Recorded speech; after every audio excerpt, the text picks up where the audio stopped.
ஜெகத்குருவே சரணம்.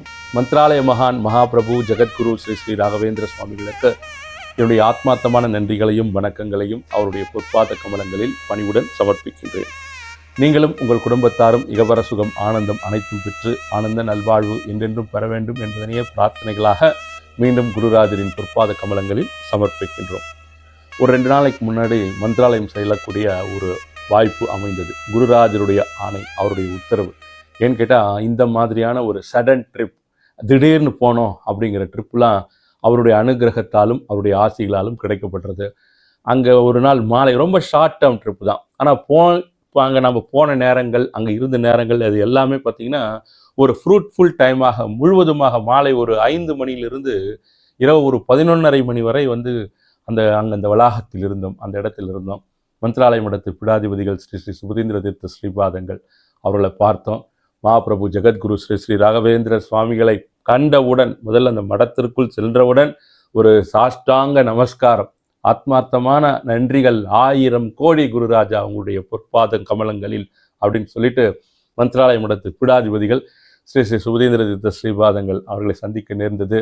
அவருடன் ஒரு அற்புதமான உரையாடலாக அந்த இடத்தில் அமைந்தது. அவர் தான் இந்த வஸ்திரத்தை அணிவித்தார். அது மிகவும் சந்தோஷமாக மகிழ்ச்சியாக இந்த இடத்துல போட்டு உங்களோட பேசிகிட்டு இருக்க அணிந்து கொண்டு. அது மட்டும் இல்லாமல் குருராஜர்கிட்ட தனித்து நின்று பிரார்த்திக்கும் பொழுது பல்வேறு பிரார்த்தனைகள் இருந்தாலும் கூட நம்முடைய ஸ்ரீ ராகவேந்திர விஜயம், குருராஜரை பற்றி நாம் சொல்லக்கூடிய பல்வேறு தகவல்களை கேட்டுக்கொண்டிருக்கக்கூடிய அன்பு நெஞ்சங்களாகிய உங்கள் அனைவருக்கும் நல்ல அனுகிரகங்களையும் ஆசைகளையும் வழங்க வேண்டும் குருராஜா. இந்த எளியவனின் ஒரு சிறிய பிரார்த்தனையாக உங்களிடம் சமர்ப்பிக்கின்றோம் அப்படின்னு சொல்லிட்டு நான் கேட்டேன் அந்த இடத்துல, அவர் அருகிலே நின்று கொண்டு பக்கத்தில். அது மட்டும் இல்லாமல் அந்த இடத்துல நான் ஏதோ பிரார்த்திக்கிறோம், சில நேரத்தில் உட்காரன்னு வச்சுக்கோங்க. நைட்டு ஒரு 10:30 மணி 11 மணி கிட்ட நெருங்கிட்டு இருக்கு. நம்ம அப்போ அவர்கிட்ட கேட்குறேன், இந்த வேணுன்னே நம்ம பக்தர்கள் தொடர்ந்து ஸ்ரீ ராகவேந்திர விஜயம் பார்க்கக்கூடிய அன்பு நெஞ்சங்கள் இங்கே யாராவது ஒருத்தரை நான் பார்க்கணும் அப்படிங்கிற மாதிரி இரவு நேரம் நான் அவர்கிட்ட அது யோசித்து பிரார்த்தனை, யோசனை, சிந்தனை நடந்துகிட்டே இருக்குங்க. நடந்துகிட்டே இருக்கு. நான் அதெல்லாம் முடிச்சுட்டு வெளியில் நடந்து வந்துகிட்டே இருக்கோம். அந்த ஆர்ச்சு கிட்ட வரும்போது நானும் என்னுடைய நண்பர் திரு ஜெயம் பாலு அவர்கள் ஆற்காட்டில் இருக்கார். அவர் என்னோட பேசிட்டு வந்துட்டே இருந்தார். திடீர்னு ஒரு நபர் திரும்பி, சார் நீங்கள் டிமேக்ஸ் சரவணன் தானே அப்படின்னார் ஒரு இளைஞர். ஆமாம் அப்படின்னு சொன்னேன் நான். நீங்கள் என்ன சார், நான் உங்கள் யூடியூப்லாம் பார்க்குறேன் சார், நல்லா இருந்தது. அதாவது கன்னடம் கலந்த தமிழில் அவர் பேசினார். நான் உங்கள் யூடியூப்லாம் பார்க்குறேன் சார், ரொம்ப நல்லா இருக்குது அப்படின்னாரு. சரிங்க, ரொம்ப சந்தோஷங்க, மகிழ்ச்சிங்கன்ட்டு அவரிடம் கை குலுக்கி விட்டு, எந்த ஊருங்க நீங்கள் அப்படின்னு கேட்கும்போது நான் சிக்மகளூர் அப்படின்னு சொன்னார். அந்த நண்பர் இந்த வீடியோவை பார்த்தீங்கன்னா நிச்சயமாக உங்களுடைய கமெண்ட் இதில் பண்ணுங்கள், நாம் அன்று சந்தித்ததின் அத்தாட்சியாக. ஸோ ஒரு சின்ன பிரார்த்தனை, ஏதோ ஒரு சிந்தனை, எதுவாக இருந்தாலும் அந்த இடத்தில் ஒரு பக்தன் அங்கிருந்து திரும்பும் பொழுது எந்த விதமான ஒரு ஏக்கத்துடன் செல்லக்கூடாது அப்படின்றது தாங்க ராயருடைய ஒரு அற்புதமான கருணையே அந்த இடத்துல. நீங்கள் அந்த மடத்திற்கு, மந்த்ராலய மடத்திற்கு நீங்கள் போனீங்கனாலே அங்கிருந்து நீங்கள் திரும்பி வரும்பொழுது பார்த்தீங்கன்னா ஒரு மிகப்பெரிய நிறைவு இருக்கும் அந்த இடத்துல. நிச்சயமாக அதுதான் குருராஜருடைய அனுகிரகம். அவருடைய அருளும் அனுகிரகமும் ஆசிகளும் அந்த இடத்தில் வியாபித்திருக்கிறது. அது நம்ம சொல்லுவோம் இல்லையா, அவர் ஒரு அருட்பெரு வெளி, அவருடைய அந்த அருளும் ஆசிகளும் அப்படிங்கிறது. அதனால நிச்சயமாக உங்களுக்கு உண்டான பிரார்த்தனைகள் கூட அவரது சன்னிதானத்தில் அருகே நின்று பிரார்த்திக்கப்பட்டது. எனக்கு தனிப்பட்ட முறையில் ரொம்ப சந்தோஷம், ரொம்ப மகிழ்ச்சி. அந்த என்ன நம்ம பண்ண முடியும், என்ன செய்ய முடியும், இதை பார்த்து கொண்டு இருக்கக்கூடிய அன்பு நெஞ்சங்களுக்காக, அவர்களுக்காக பிரார்த்தனை பண்ண முடியும். அவர்களுடைய ஏதோ நாம் பிரார்த்திக்கக்கூடிய வகையில் ஒரு கடைகோடி பக்தனாக நின்று ஏதோ ஒரு அப்ளிகேஷனை கூட்டத்தோடு கூட்டமாக நின்று அவர்கிட்ட கொடுக்குற மாதிரி தான். நான் மிகப்பெரிய பண்டிதன் கிடையாது, நான் ஒரு பாமர பக்தன் தான் குருராஜர் முன்னால் என்றும். ஏதாவது ஒரு வகையில் அவர் நம்முடைய பிரார்த்தனைகளை நிச்சயமாக ஏற்று இதை காணக்கூடிய அன்பு நெஞ்சங்களுக்கு உண்டான அனுகிரகங்களை நிச்சயம் தருவார், அருள்வார் அப்படிங்கிற ஒரு பரிபூரண நம்பிக்கை என்றென்றும் இருந்து கொண்டிருக்கிறது. கமிங் டு த பாயிண்ட், ஒரு குருவும் ஒரு சிஷ்யனும் ஒரு காட்டு வழியாக நடந்து சென்று கொண்டிருக்கிறார்கள். நடந்து போகிறாங்க. அப்போ இந்த குரு சிஷ்யன் 2 பேரும் நடந்து போயிருந்தா கூட சிஷ்யனுக்கு ரொம்ப ஓவர் திங்கிங்க. எப்போ பார்த்தாலும் ஒரு சின்ன விஷயமா இருந்தாலும் பூதாகரமாக சிந்தனை பண்ணிடுவார். இது அப்படி இருக்குமா, இப்படி இருக்குமா, இந்த மாதிரி ஆயிடுமா, அந்த மாதிரி ஆயிடுமான்னு சொல்லிட்டு அந்த மாதிரி சிந்திக்கக்கூடிய ஒரு ஓவர் திங்கிங் பர்சன். போயிட்டே இருக்கும்போது காட்டு வழியில் நடந்து போகிறாங்க குருவும் சிஷ்யனும். சிஷ்யன் கேட்கிறார், குருவே அப்படின்றாரு. சொல்லு அப்படின்றாரு. இந்த இடத்துல நமக்கு எதிரே ஒரு புலி வந்தா என்ன ஆகும் குருவே அப்படின்னு கேட்குறாரு. திருப்பி குரு பார்த்து ஒரு முறை முறைக்கிறார். வேற எந்த யோசனையும் வரலையா உனக்கு? நாமளே அடுத்த ஊருக்கு போயிட்டு இருக்கோம். இந்த நேரத்தில் புலி வந்தா என்ன ஆகும், பூனை வந்தா என்ன ஆகும், இதெல்லாம் ஒரு கேள்வியா கேட்குறியே அப்படின்னு சொல்றாரு. கொஞ்ச தூரம் நடந்து போன உடனே, குருவே புலி பின்னால் வந்தா என்ன செய்யறது குருவே அப்படின்னு கேட்குறாரு. ஐயையோ, இவனோடு மிகப்பெரிய தொல்லையாகி விட்டது அப்படின்னு நினைச்சிட்டு, கொஞ்ச நேரம் நீ உன்னுடைய வாயை மூடிக்கொண்டு வா அப்படின்னு குரு எரிச்சல்ல சொல்றாரு. இந்த சிஷ்யனை கொஞ்ச தூரம் போறான். போயிட்டே இருக்கும்போது பார்த்தா மறுபடியும், குருவே ஒரு சந்தேகம் அப்படிங்கிறாரு. என்னடா சந்தேகம் உனக்கு அப்படின்னு கேட்கும்போது, அந்த புலி இந்த பக்கமா இருந்து நேராக வந்து அது என்னை துரத்தி வர, நான் ஓட, இந்த மரத்தின் மீது நான் ஏற, அந்த மரத்தின் கிளை உடைந்த அந்த கிளை மிகப்பெரிய பள்ளத்தில் விழுந்த பள்ளத்தில் ஒரு பாம்பு இருக்கு. ஐயோ என்ன குருவே ஆகும் அப்படின்றான். ஐயோ எனக்கே நீ பயத்தை வர வச்சிருவ போல் தெரியுது, அமைதியா உன்னால வர முடியாதா அப்படின்னு சொல்லிட்டு குரு மிகவும் கடிந்து கொண்டு அப்படியே நகர்ந்து போயிட்டே இருக்காங்க. இந்த சிஷ்யன் என்ன பண்றான், அந்த ஒரு புதர் இருக்கிறது அந்த ஓரத்துல, அந்த செடிகள்லாம் நிறைய வளர்ந்துருக்கு இல்லையா, ஒரு சலசலப்பு கேட்ட உடனே விட்டார் பாருங்க ஓட்டம். அந்த சிஷ்யர் கடகடன்னு ஓடி போயிட்டு கடகடன்னு ஒரு மரத்துல ஏறலாம் ட்ரை பண்றாரு. அவருடைய வேட்டி ஒரு முள்வேலியில் சிக்கி அந்த வேட்டியே கழண்டி போயிட்டு அப்படியே அவர் மரத்து மேல ஏறி நின்று எட்டி பார்க்கறாரு. குரு கேட்கிறாரு, டேய் என்ன ஆச்சு, ஏன் மேல போனான்னு கேட்கிறாரு.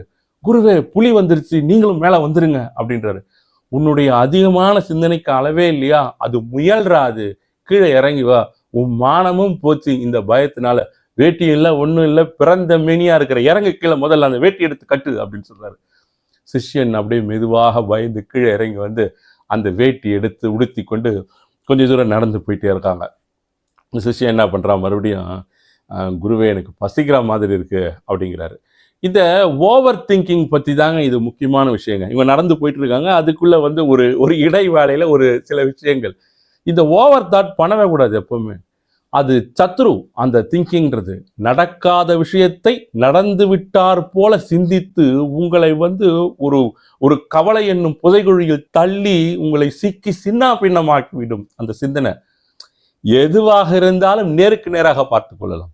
பிரசன்ட் இன் த பிரசன்ட், இந்த காலத்தில் வாழ வேண்டும், இந்த காலத்தில் இருக்க வேண்டும். இப்பொழுது நாம் சந்திக்கக்கூடிய விஷயங்களுக்கு அதற்குண்டான என்ன நாம் செய்யணும், அந்த வரக்கூடிய விளைவுகளுக்கு நாம் வந்து பதிலடி கொடுக்க வேண்டும் சொல்லிட்டு நம்முடைய அறிவையும் சிந்தனையும் அதற்கு தகுந்தாற்போல் நாம் எடுத்துக்கொண்டு சென்று கொண்டிருக்க வேண்டும்.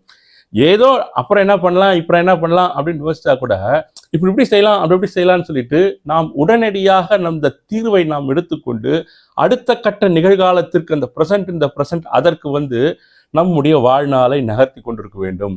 நீங்க எப்பவுமே சிந்தித்து கொண்டு எதிர்காலத்தை பற்றி நாளைக்கு என்ன ஆகும், அடுத்த வாரம் என்ன ஆகும், அடுத்த வருஷம் எப்படி இருக்கும், ஃபியூச்சர் என்ன இருக்கும்னு யோசிச்சிட்டே இருந்தீங்கன்னா நிகழ்காலத்தில் நிம்மதியை அனுபவிக்க முடியவே முடியாது.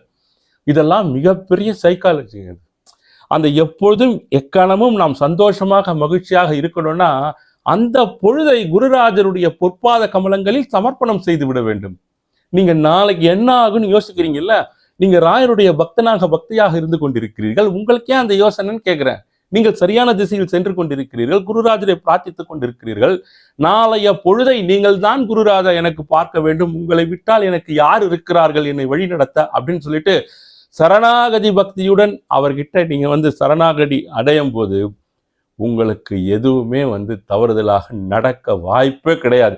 இது நடக்கும் அது நடக்கும்னு சொல்லிட்டு நம்ம திங்க் பண்றோம் பாருங்க, 90% அந்த மாதிரி எந்த நிகழ்வுகளும் யாருக்குமே நடந்ததே கிடையாதான். நினைச்சது ஒன்னா இருக்கும், நடந்தது ஒன்னா இருக்கும். நான் மறுபடியும் இந்த குருவும் சிஷ்யனும் நடந்து சென்று கொண்டே இருக்கிறாங்க. இந்த சிஷ்யன் என்ன பண்றாரு, குருவே எனக்கு பசிக்குது குருவே அப்படிங்கிறாரு. அங்க மாம்பழம் இருக்கிறது, 2 மாம்பழம் நல்லா பழுத்து அங்க இருந்துட்டு இருக்கு, நான் எடுத்து உனக்கு தரேன் அப்படின்னு சொல்லிட்டு குருநாதர் என்ன பண்றாரு, அவருடைய கையாலேயே 2 பழங்களை பறித்து இவருக்கு தரார். இந்த குரு என்ன பண்றாரு, அந்த மாம்பழத்தை ரசித்து சாப்பிடுகிறார். இதை வாங்கினார் பாருங்க சிஷ்யன். அந்த சிஷ்யன் அதை வாங்கிட்டு, இந்த மாம்பழத்துல ஒரு புழு இருந்தா என்ன பண்ணும், நம்ம சாப்பிடும் போது அந்த புழு நம்ம வயிற்றுக்குள்ள போகும். வயிற்றுக்குள்ள போனது மட்டும் இல்லாம அது குட்டி போடும், குட்டி போட்டு நம்மளுடைய குடலை அரிக்கும், அதோட நான் செத்து போயிடுவேன்.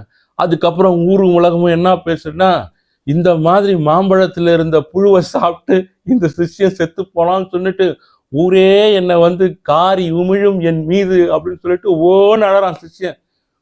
குருநாதருக்கு ஒண்ணுமே புரியல. டேய், உன்னுடைய ஓவர் திங்கிங்க்கு வந்து வேற வழியே இல்லையா? அதீத சிந்தனை பெற்று இந்த மாதிரி நீ ஆயிட்டு இருக்கிய பைத்தியக்காரத்தனமா, இந்த பாரு நான் சாப்பிட்டுட்டு இருக்கேன் தெரியலையா அப்படின்னு சொல்லிட்டு பேசிட்டே இருக்கும்போது ஒரு குரங்கு வேகமா வந்து இவர் கையில இருந்த அந்த பழத்தை பிடுங்கி எடுத்துட்டு போயிட்டு மேல உட்காந்து அது சுவைத்து ரசித்து சாப்பிட்டுட்டு இருக்கு. இந்த சிஷ்யன் வாயில வயித்துல அடிச்சுக்கிறாரு. ஐயோ, அதுல நல்லா இருக்கு போல் தெரியுது அந்த பழம்.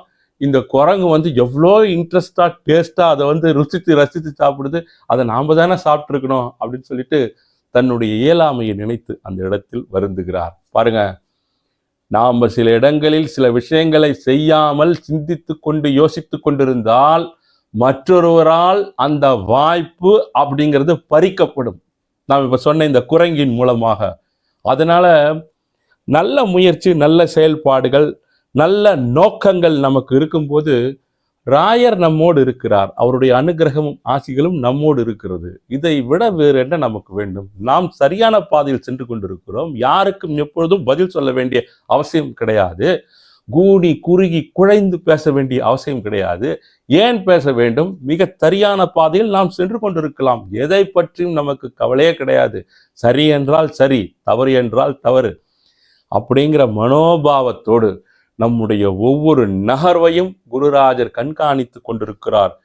இதெல்லாம் மிகப்பெரிய பலத்தை தருங்க. நமக்கு அளப்பரிய பலத்தை நிச்சயமாக தரும்.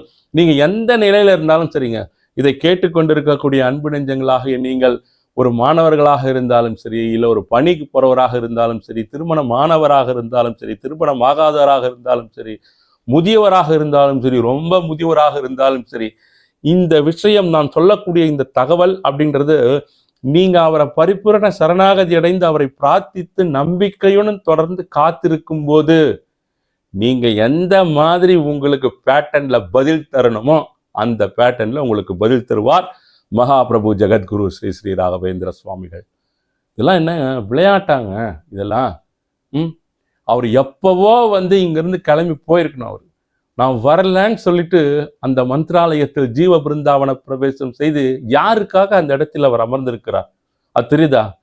நாம வந்து அவரிடமிருந்து அருளையும் அனுகிரகத்தையும் பெறுவதற்கு உண்டான எலிஜிபிலிட்டி நமக்கு இருக்கோ இல்லையோ, இருந்தாலும் நாம் கைகூப்பி வணங்குகிறோம் அப்படிங்கிற ஒரு காரணத்துக்காக நம் மீது இறக்கப்பட்டு பரிதாபப்பட்டு அனைத்து அருளையும் ஆசிகளையும் தொடர்ந்து பாரபட்சமின்றி ஜாதி மத இன பேதமின்றி உயர்ந்தோர் தாழ்ந்தோர் பேதமின்றி கொடுத்து கொண்டுதான் இருக்கிறார். ஒரே ஒரு % அதிலிருந்து கொஞ்சம் மாறி நாங்கள் உங்களுடைய ஆத்மார்த்தமான பக்தராக இருந்து கொண்டிருக்கிறேன் குருராஜா, பக்தியாக இருக்கிறேன் குருராஜா அப்படின்னு சொன்னா விட்டுருவாராங்க அவரு? எப்படி விடுவார்? கொஞ்சம் சில விஷயங்கள் நிதானமாக பொறுமையாக அப்படிதான் நகரும். அவர்கிட்ட ஒப்படைச்சிட்டீங்க, ஒப்படைச்ச அப்புறம் சில விஷயங்கள் போஸ்ட்போன் ஆகும். அதை போஸ்ட்போன் ஆகும்போது அந்த போஸ்ட்போன் ஆகிறதையும் அந்த தள்ளி வைக்கப்படுவதையும் நீங்கள் முழுவதுமாக ஏற்றுக்கொள்ள வேண்டும். இது ஏதோ ஒரு காரணத்துக்காக நம்முடைய குருநாதர் இதை வேண்டாம் என்று சொல்கிறார், இதை பிறகு பார்க்கலாம் என்று சொல்கிறார் அப்படின்னு சொல்லிட்டு அப்படியே வணங்கி முழுவதுமாக உங்களுடைய அந்த சூழ்நிலையை நீங்கள் ஏற்றுக்கொள்ள வேண்டும். தவறாது, எதுவுமே தவறாது. நீங்கள் பிரார்த்தனை செய்து அவரிடமிருந்து வெறும் கையுடன் செல்வது கிடையவே கிடையாது. யாராக இருந்தால் அவசரப்பட்டு வேணா ஓடிடலாம், அவசரப்பட்டு இல்லைன்னு சொல்லிட்டு ஓடிடலாம். ஆனா நிதானமாக காத்திருப்பவர்கள், பொறுமையாக ஒரு அப்பா இருக்காருங்க, நீ ஒரு அப்பா கிட்ட போயிட்டு கேட்ட உடனே எல்லாமே வாங்கி கொடுத்துருவாரு உங்களுக்கு. சொல்லுங்க, ஒரு குழந்தை அப்பாட்ட கேட்குது, இது வேணும் அது வேணும்னு கேட்குது, எல்லாமே வாங்கி தரமாட்டார். ஏன்னா அவருக்கு அந்த குழந்தையின் பால் அதீத அக்கறை உண்டு. எது வேணாலும் வாங்கி கொடுத்துட்டா அவர் எந்த விதத்தில் வந்து ஒரு கைடன்ஸாவோ ஒரு தந்தையாகவோ அந்த இடத்தில் இருக்க முடியும்? சற்று சிந்தித்து பாருங்கள். ஒரு தந்தையாக இருக்கும்பொழுது அந்த குழந்தையின் பால் இவருக்கு இருக்கக்கூடிய அதீத அக்கறை அப்படிங்கிறது என்னென்ன காலத்தில் இது உனக்கு கொடுக்கப்பட்டால் மிகச் சரியாக இருக்கும் அப்படின்ட்டு தராருங்க. இதெல்லாம் வாய் ஜாலங்களுக்காக சொல்லக்கூடிய வார்த்தைகள் கிடையவே கிடையாது, நிச்சயமாக கிடையாது. ஏதோ சும்மா வந்து அழகழகா பேசிட்டு வார்த்தை ஜாலங்களை இந்த இடத்தில் பேசி ஒரு மேஜிக் வேர்ட்ஸ் சொல்றதெல்லாம் கிடையாது. இது நிஜம், இது உண்மை, இது சத்தியம், நடந்து கொண்டிருக்கிறது அவருடைய ஆத்மார்த்தமான பக்தர்களுக்கு. அவருடைய பக்தன் தவறு செய்கின்றான், தவறான திசையில் செல்கின்றான் என்றாலும் கூட அப்பேற்பட்ட பக்தனையும் பக்தையும் கூட அவர் மிகுந்த பொறுமையுடன் அனுசரித்து ஏற்றுக்கொள்கிறார். மறுபடியும் மீண்டும் நாம் செய்வது தவறு, நாம் இந்த மாதிரி போகக்கூடாது, இந்த வேலையை நாம் செய்யக்கூடாது, இந்த தகாத செயலில் நாம் ஈடுபடக்கூடாது அப்படின்னு நம் உள்ளுணர்வு சொல்லும் பொழுது நீங்கள் சரியான திசைக்கு திரும்பிவிட்டால் தவறு ஏதும் கிடையாது. உங்களுக்கு உள்ளுணர்வு சொல்லியும் எப்படியும் அவர் நமக்கு அனுகிரகம் பண்ணுவார், அனுகிரகம் செய்வார் அப்படின்னு போறது தான் அந்த இடத்தில் ஏற்புடையதாக இருப்பது கிடையாது.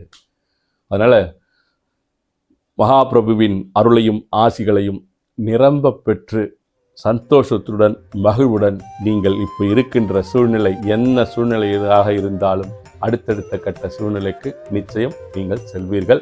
அதற்குண்டான அருளையும் அனுகிரகங்களையும் ஜெகத்குரு மகாபிரபு ஸ்ரீ ஸ்ரீ ராகவேந்திர சுவாமிகள் தந்தருள்வார். அடுத்த பதிவில் சந்திப்போம். நன்றி, வணக்கம். ஜெகத்குருவே சரணம்.